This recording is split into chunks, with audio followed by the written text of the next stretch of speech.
brief and cover in a given time. So we will be finishing all these things by 7:15 or so. Okay, thank you. Good evening, everyone. So the screen, will you be playing the presentation or should I share the screen? Now it is from here. You tell next is faster if you tell next. Should I share the screen? Next. Ma'am, you just need to say next. I'll change it. Okay, yeah. If so, I can't see my presentation yet. Is the present? I cannot see the presentation. It is there. Everybody visible. It's visible to me. Oh, Yeah. okay. 1 minute, sir. It's not visible to me only. So you can see on your laptop. 1 minute, sir. I can't So see. You can see my face. You can see my face. Yes, give me a minute, sir. I can't see the presentation right now.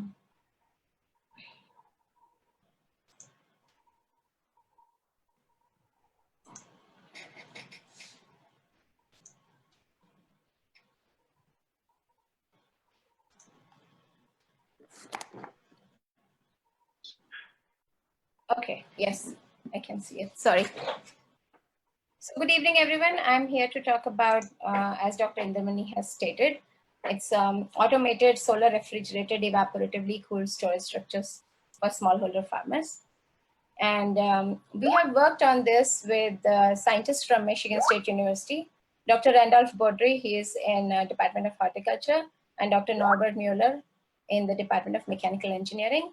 And we've been funded by 2 grants from USAID. Next, please. Next, sir. Okay. So initially, I wanted to talk about what's about these solar refrigerated structures, the principle behind it. So we have a combination of evaporative cooling and solar refrigeration in this system. So the initial step is evaporative cooling. The walls are wet, and as a result, the temperatures, there's a modest reduction. And then we've added solar refrigeration. So if you see figure 1, you can see the evaporatively cooled wall, the schematic, and there is the insulation with high R value material so that we can add refrigeration too. And if you see the second figure, there is the solar panels for solar refrigeration, and the inverter is gridless and batteryless. So neither do we have the grid nor the batteries. And the refrigeration system is specially designed, so the evaporator coil is split into 2.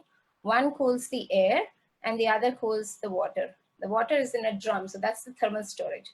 And that cold water keeps the room cool at night. So we have thermal storage, which is a water battery for nighttime cooling. And along with this, we have added pyranometer for solar insolation sensing. So what happens is when there is less sunlight, we control the compressor so that it takes less current. And if the sunlight increases, the compressor is able to take more current. If there's a cloud, the compressor shuts down temporarily. So this is what we've tried to do. And on the right figure, you can see we have 14 solar panels, and 7 of them are in series, so there are 2 strings. Each panel is around 350 watts. Next, please. So we have, from ancient times, evaporative cool structures are being used. I have also worked on this in CIFET, and many other scientists have been working on evaporative cooled structures. So the first figure you see is the traditional evaporatively cooled structure. That's the brick sand brick, where the sand is wetted and the water evaporates and keeps the room cool. Now we tried to see if there were any other alternate wall designs which could be possible, which could be maybe give us better results than a brick sand brick. And if you see the second structure, second figure here, that's mathematical modeling. And the BSB stands for the brick sand brick.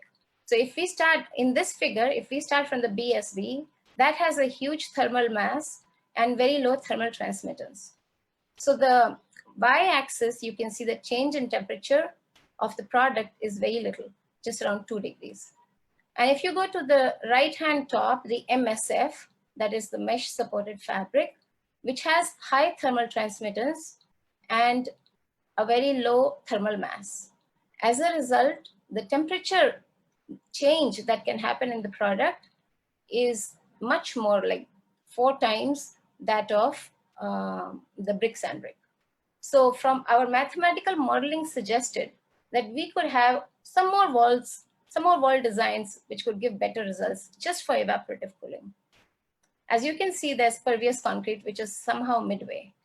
So if you see the last figure, we have the mesh. Instead of the bricks and brick, we can also have alternatively a mesh supported fabric wall on the left side, as you can see the drawing, or a pervious concrete wall.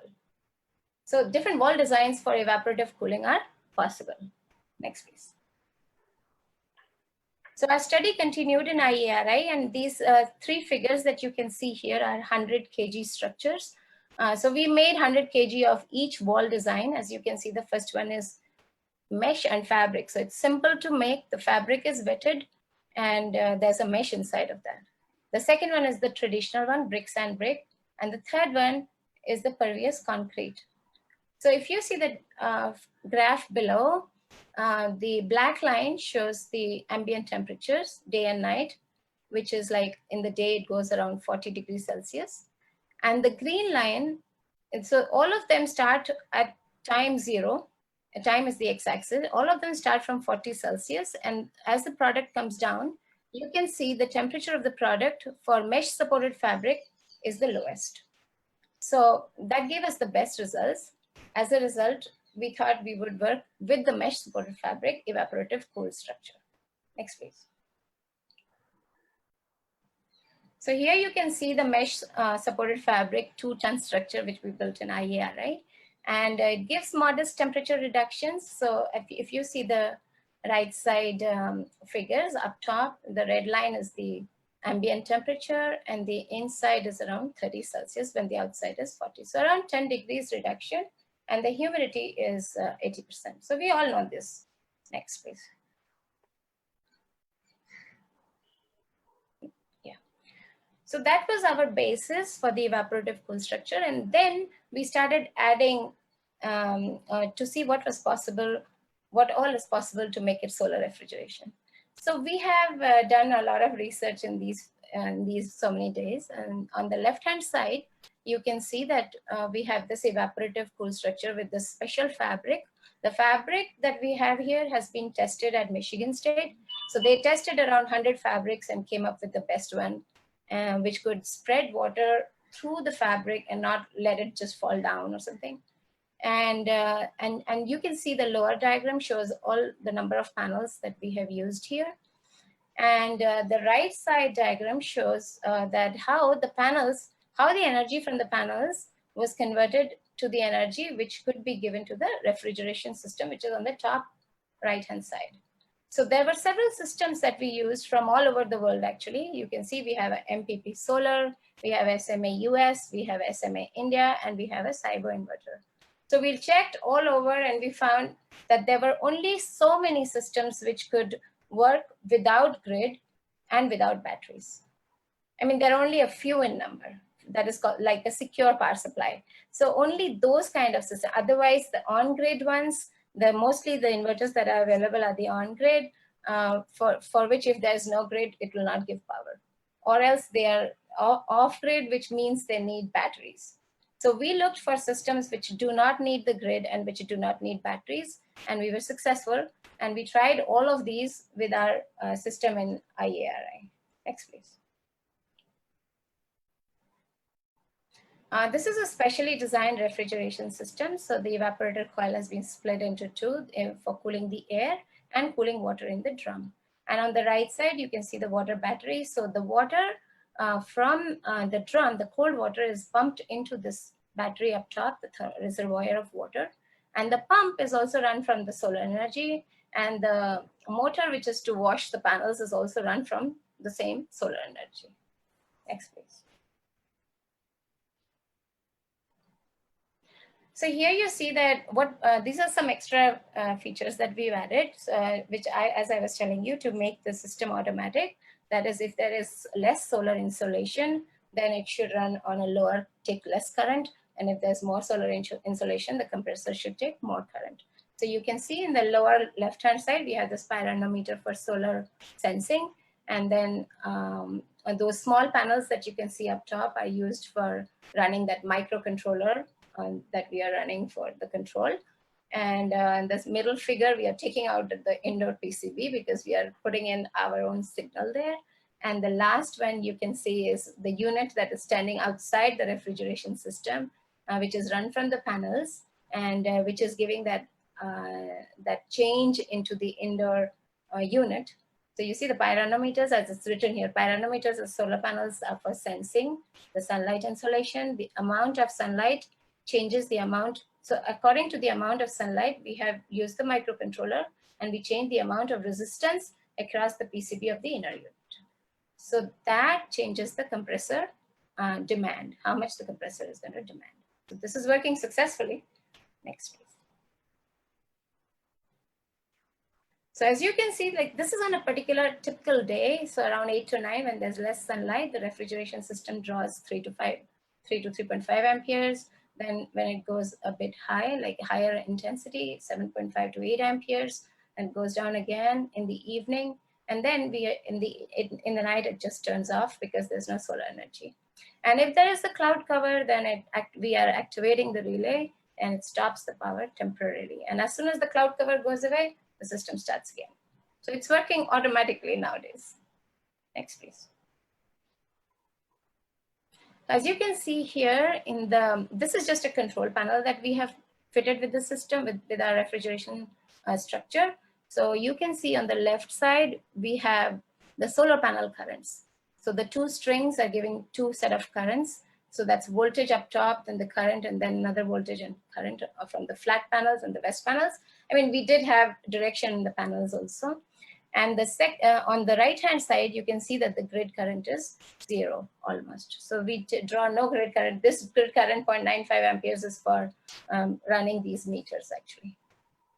Next, please. So we are, presently we have got a grant funding from peer Cycle 7 program from National Academies of Sciences, Engineering and Medicine in Washington, DC. And we are going to make 3 of these structures in 3 states of India, that is Rajasthan, Haryana, and Delhi. And the one in Rajasthan in Picholia, village Picholia and Ajmer is completed and is running. Even though we are in our houses, the system is running, is being used by the farmers, which makes me very happy about it. We started it in March of this year. And it's being run, our partners are Krishak Vikas Sansthan and an FPO there. In Haryana, we have, as you can see below, we have gone and selected the site. It's Chamrara. The work has started, but has stopped because of this COVID lockdown. And it's in Panipat. And Delhi, we still have to identify, but that's our job that we have to do. Next, please. This is the farm centric. We also call it the farm centric, the solar refrigerated evaporatively cooled structure. We've named it farm centric, and you can see this is how it looks in village Picholia. Next. So you can see on a typical, this is for a few days. The outside temperature is by the ambient red line. It shows around 40 up to 40 Celsius. And the inside temperature is average around 9.59 degrees. That's the green line, the green. And so when during the daytime, the temperature goes low. And as the solar energy stops, it's just the water battery which is cooling, the temperature starts rising until the next day comes and the temperature goes down again. And the blue line is for the drum, the temperature in the water, the temperature of the water in the drum. So you see it's going near 0. If we don't pump that water, the water freezes. Next, please. So in Rajasthan, in Haryana, we've also set up this in Rajasthan, in Picholia village, we've also set up this remote instrumentation. And this is by Hobo. It is a company in the United States called Onset. And we set this up for taking environment data as well as all the currents and voltages. And this is how it looks there. And you can see the link below. So this is a live link. If you, after the presentation is over, if you click on this link, it will show the dashboard for just now and the past week, and you can also see the past month data. So this data is being taken every 30 minutes and is being uploaded on the cloud every 6 hours. So even sitting here during lockdown, I'm able, my colleagues in Michigan State who are also listening in actually, and myself, we can see the data at any time. Next, please.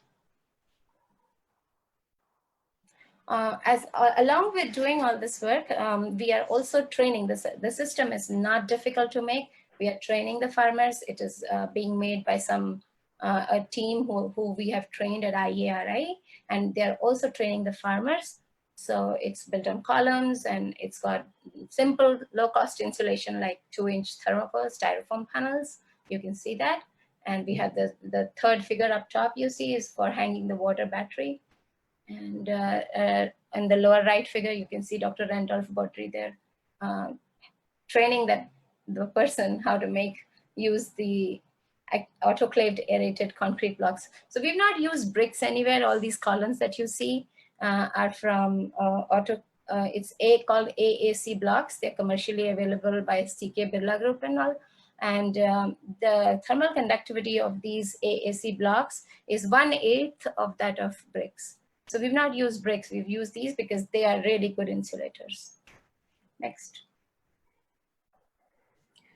We have used Amaranth for storing, we've stored many things here as for testing, for evaluating the structure. In Delhi, in IARI, we've stored tomatoes, Amaranth, and some other fruits and vegetables.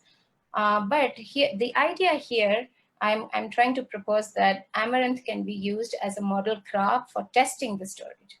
It's not that we are using the storage to test the Amaranth. We are using the Amaranth to test the storage, the performance of the storage structure. So as you can see, the Amaranth, it's very easy. It's the senescence parameters of Amaranth, which change with storage temperature and humidity as the Amaranth respires. These parameters are very easily measurable. Like you can see, we can count the leaf yellowing. We can count how many leaves have fallen off. We can see how much wilting is there. So these are easily measurable parameters, and they do not require very sophisticated instrumentation. So we are doing this experiment that we are storing Amaranth in all these storages, and we are trying to see if Amaranth can be used as the model to test the storage itself. So as you can see up top on the right-hand side, you can see on the 0th day, this is how it looks, but on the 4th day, just for an example, a typical 4th day, you can see how many leaves have the abscission, how many abscission and EC structure in the ordinary room. It's like a lot of leaves have fallen off, whereas in the SREC, the solar refrigerator structure, and also the refrigerator, they don't fall off. So we've done some 1,000 or 2,000 samples already. We have some students working on this, and we are near to submission of a manuscript on this. And as you can see, the graph below shows the yellowing. So in the refrigerated structure and the refrigerator, the lines are absolutely near 0%. So there's no yellowing over 8 days, whereas the yellow leaves are around 50 or 60% or 70% in the ordinary evaporative cold room and the ordinary uncooled room that was our control. Next, please.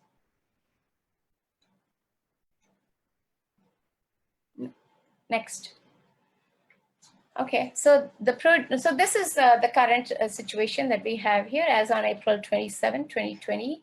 You can see that our structure in Pecholia has 814 kgs of tomatoes and 8,000 eggs. So even, especially during the lockdown period, the farmers are unable to sell their produce because the mandis have collapsed. So they are able to put these, their produce in this structure at Pecholia. And some people have told me that in Haryana and Delhi also that they wish that they had these structures. And so the farm at Pecholia has no electrical connection. They don't have it also to use. So now the farmers are amazed because they can see a structure which even in spite of no electricity, they're having a cold room. And there's no batteries. There's no nothing to take care of or to maintain a lot. And the cloth that you can see is wetted. And so you can see that from March, we started from March, we inaugurated it. And so the 1, 2, 3, fifth line, you can see there are 5,250 eggs for 27 days. So from 1st of April, he's kept the eggs till today. So this was made in a hurry, but the star marks are for the produce, which is lying even today in the structure. So, but what makes me happy and what makes our colleagues happy is even when I am unable to travel, I'm unable to go to Pecholia to do anything there. I want to make some changes, but the structure operates every day. So every day there is sun, and every day it gets cold, and every day I can see the data in that the dashboard, and so there is cooling, and the farmers, in spite of lockdown, it's in the village itself, the farmers are able to keep their produce. And they are not only that, they're keeping tomatoes, and they're making tomato puree out of it, then they're keeping the puree inside, and so they are also taking out the eggs, and they're putting the eggs back in. So that's what's happening as of now. Next, please. Well, thank you so much.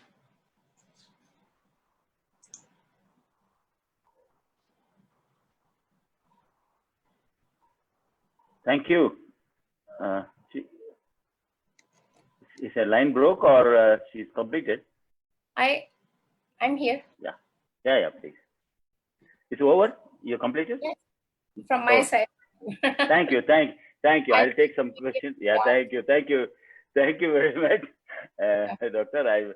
There are some questions. I will take questions. Sure. And there is one from Dr. Uday Kodke, that is from Parbani. He's asking question, what is the cost of such a structure?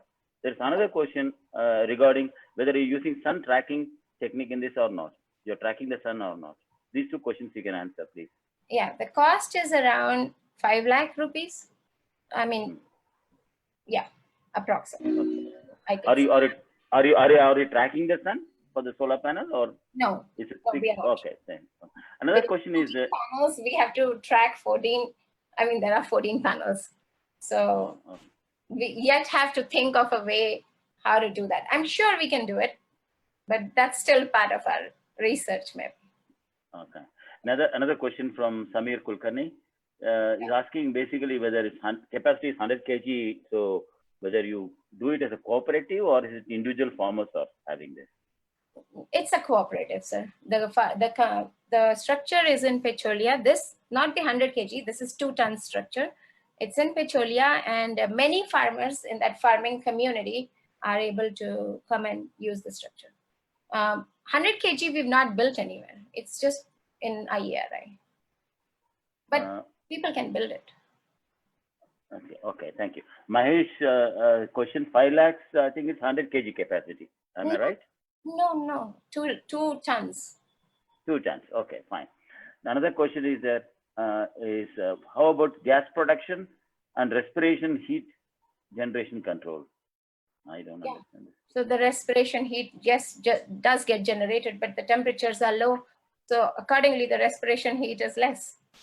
I mean, the inside temperatures, if there is time, I don't know if there's any more time, but if you go on that slide and if you link that dashboard link there, everyone can see the data right now. So the inside temperatures go down to, I mean, I'm particularly very happy when they go down to 8, 9, 10. And yesterday they loaded the structure, so sometimes it goes up high. So my colleagues at Michigan State, I mean, he's listening, but they tell me in the morning, hey, something happened in your structure today. So we know every day what's happening, even in spite of not going there. Okay, I have 2 questions. Thank you. I have 2 questions. I will ask for C.R. Mehta. Dr. C.R. Mehta, you have a question? You can go ahead, please. Yeah, madam, I have one question. Yes, you have put one plant in Rajasthan. So what is the peak power of that plant? 5 kilowatts, sir. 5 kilowatt. Okay. So will you be able to store 2 ton in that? So right now we have 800 kgs and 8,000 eggs. Mm-hmm. So the structure size is to maintain 2 tons. Okay. Okay. Thank you. Yeah, sorry. Go ahead. want to say that we have tested this entire system at IARI. The proof of concept is tested there, and we used lights to simulate produce for heat of. Thank you. Another question, Dr. Narendra Shah, please. Yeah, so I was just wondering if you can have two sort of compartments in this structure, so that there are some commodities which are happily stored between 10 to 15 degrees Celsius, and so you don't really need to go to 0 degrees Celsius. And in the same structure, is it possible to sort of have two compartments at the same time? So surely that is possible, but I would like to say here is that the inside temperature is anywhere around 10 only. We don't allow it to go to 0 but the water, the drum water goes down to 0. That which is getting pumped in the water battery, the reservoir is near about 0 and then gets hot as the night comes. But the inside temperature, the air temperature is around 8 to 10 Celsius. But surely we can have compartments. I mean, we can have shelves, we can have compartments provided the air blows, airflow. Thank you. Mr. Sahu, your mic, enable your mic and please speak. Ask your question. Sir,